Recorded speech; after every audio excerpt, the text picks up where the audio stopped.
Hello and welcome to Cafe Mutual YouTube channel. Friends, liquid fund is the best way to park short-term money.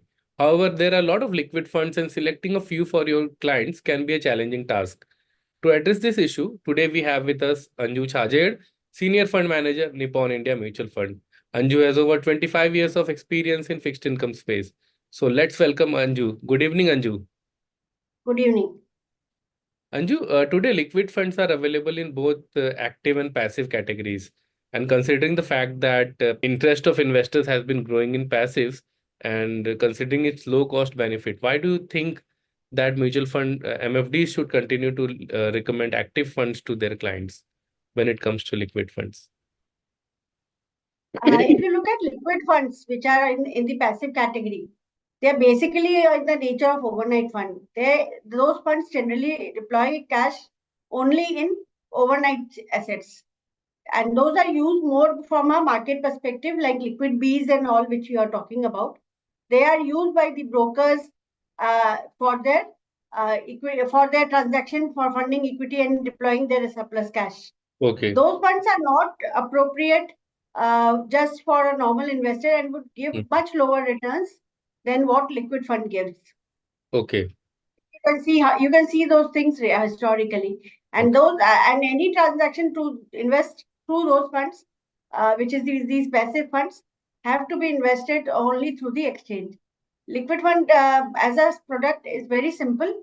You can come to the AMC or the or online or do an online transaction in a few minutes or a few seconds. Actually, in within a minute's time, you can just invest in any liquid fund in the market.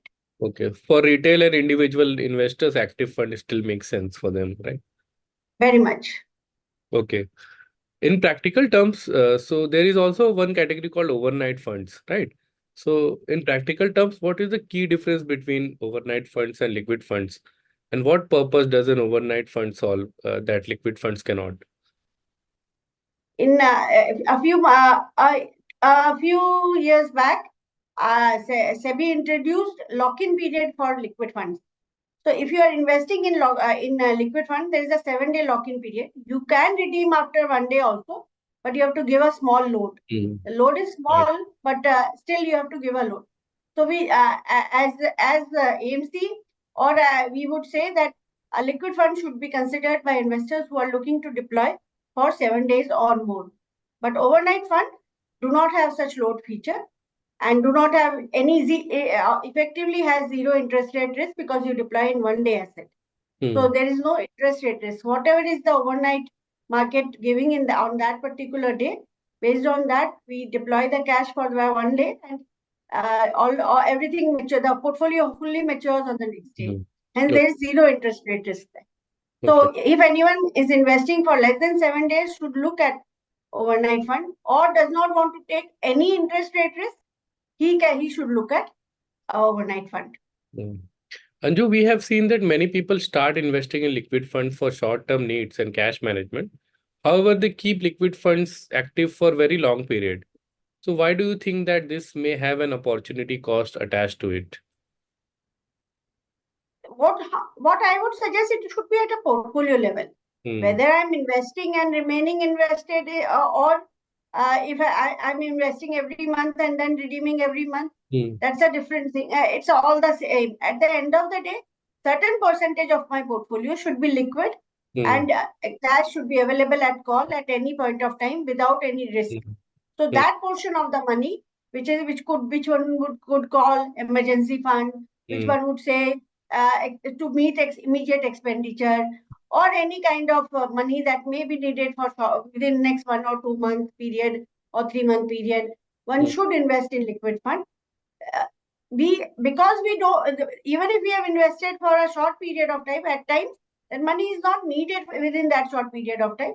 That Hmm. time the investor should review their investments. If Hmm. they think that this money is no more required for immediately, they should look to redeploy that depending on their risk profile. Okay. But ideally, how to use liquid funds efficiently so that it doesn't eat into the overall portfolio returns? What is your view on that?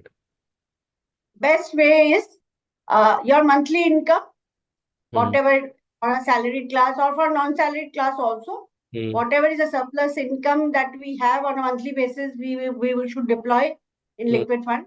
Hmm. Whenever any bill is to paid or any expenditure is required, we can, as this redemption can be processed, there are two provisions of redemption. That T+1 redemption is always available.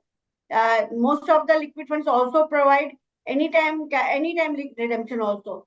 Yes. Today, if I put a redemption right now, it will within 2 minutes, my money will be funded to the extent of a 50,000 rupees. Hmm. So you can use liquid fund to deploy your salary and redeem as and when required and pay your bills and Hmm. do your expenditure. So it's a very good Hmm. source. And if we look at the performance and returns, past returns Hmm. of liquid fund, we see they beat any other Hmm. traditional investment revenue that is available for such short period. Hmm. Okay.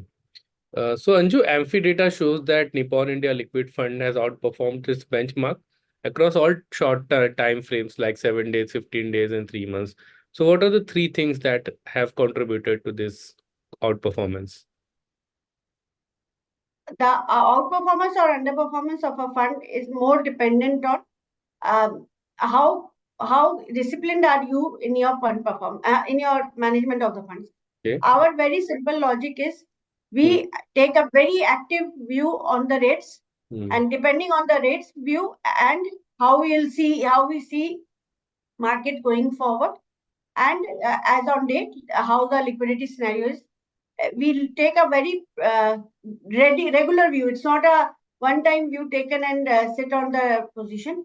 We take a regular view on day to day basis and decide on the duration, maturity of the portfolio and the assets to invest in. And second thing which we focus on is the carry. We Hmm. focus that the carry of the product Hmm. is good enough to beat the, because at the end of the day for products like this, carry is the most important factor which gives performance in the fund. Okay.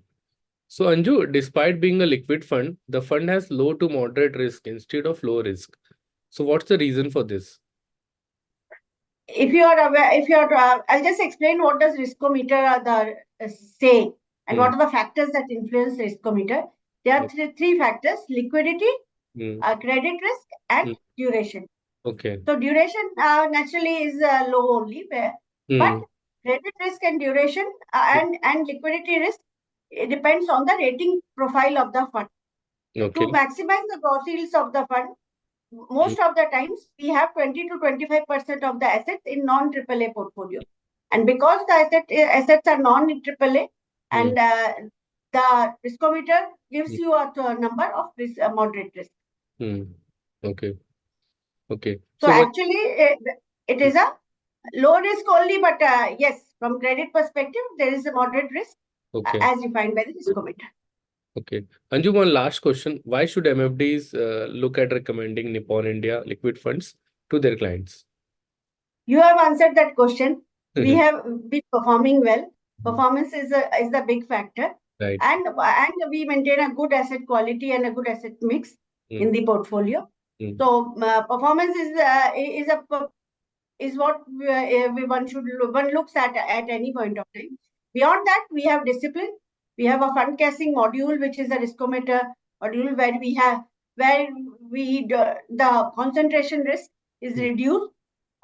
Like SEBI allows 10 to 12%, we invest only in 7.5% and 6.5% in AAA assets also, and non AAA assets, which is 5% or below. So we have a very diversified portfolio to ensure the risks are diversified. So both these factors, one, discipline overall, and second, your diversification of the portfolio, is a good reason to invest in Nippon India Liquid Fund. So with that, we have come to an end to this interesting discussion. Thank you so much, Anju, for your valuable time and inputs. Thank you. And finally, I thank each one of you for being such a wonderful audience. Have a great day at work, guys. Bye.